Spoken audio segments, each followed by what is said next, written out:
Granted. Ginoong Pangulo, sa paglilitis na ito, ang aking boto ay para sa kasagraduhan at kapangyarihan ng Saligang Batas ng Republika ng Pilipinas. Mr. President, if there is one thing that our nation would have learned in this impeachment process, it is this, that we must renew our respect for and protect the sanctity and primacy of the Constitution of our Republic. Ang ating saligang batas ay sagrado at walang sino mang kapangyarihan sa ating bansa ang mas mataas pa dito. Ito ay sagrado, lahat dito ay dapat sumunod. Ipatupad ito at igalang ito. Ito ay sagrado, kaya lahat ng lingkod bayan, ibinoto o inappoint man sa tungkulin, ay pinasusumpa na ito ay itataguyod at ipagtatanggol.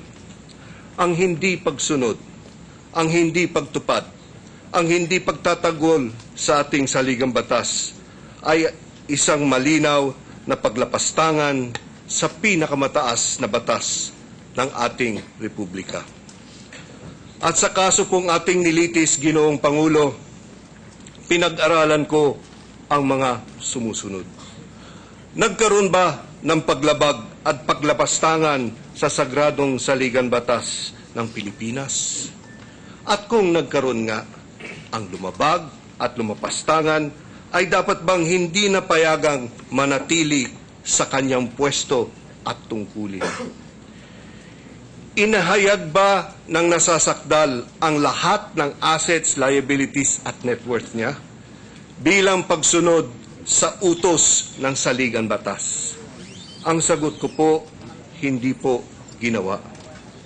Nagkaroon ba ng bahid ang kanyang integrity at probity sa panahon ng kanyang panunungkulan sa pinakamataas ng korte ng ating bansa?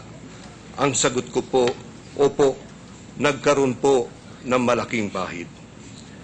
Nilabag ba niya ang utos ng saligang batas na siya ay dapat maging accountable to the people sa lahat ng pagkakataon at maglingkod ng may utmost responsibility, integrity, and loyalty?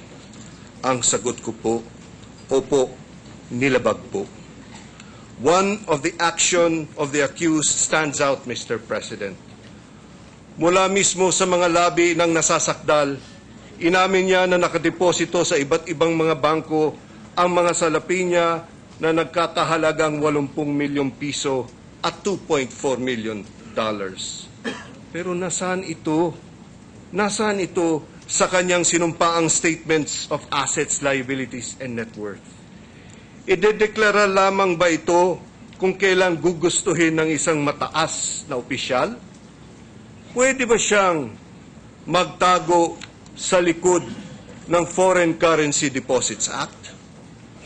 Mr. President, ito ay isang pagbaluktot ng provision ng konstitusyon.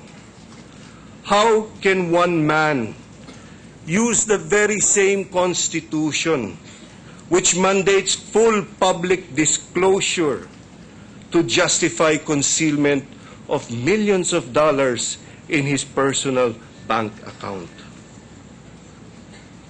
This is constitutional perversion in its ultimate form. Ginoong Pangulo, sino ba ang inaasahan ng ating bansa at lipunan para maging pangunahing tagapagtanggol ng saligang batas? Hindi ba't ang Korte Suprema?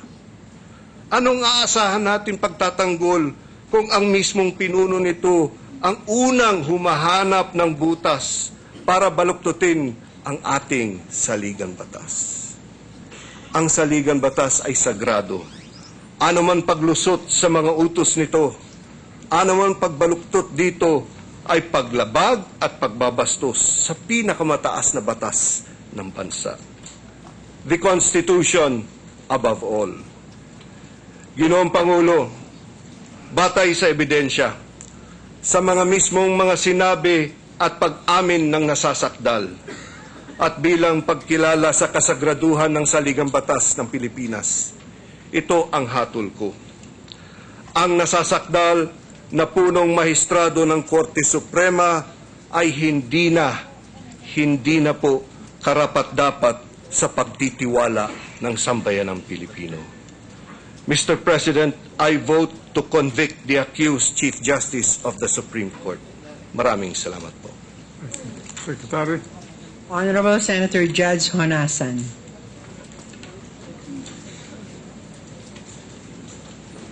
To our countrymen, my fellow Filipinos, Mr. President, distinguished colleagues, honorable members,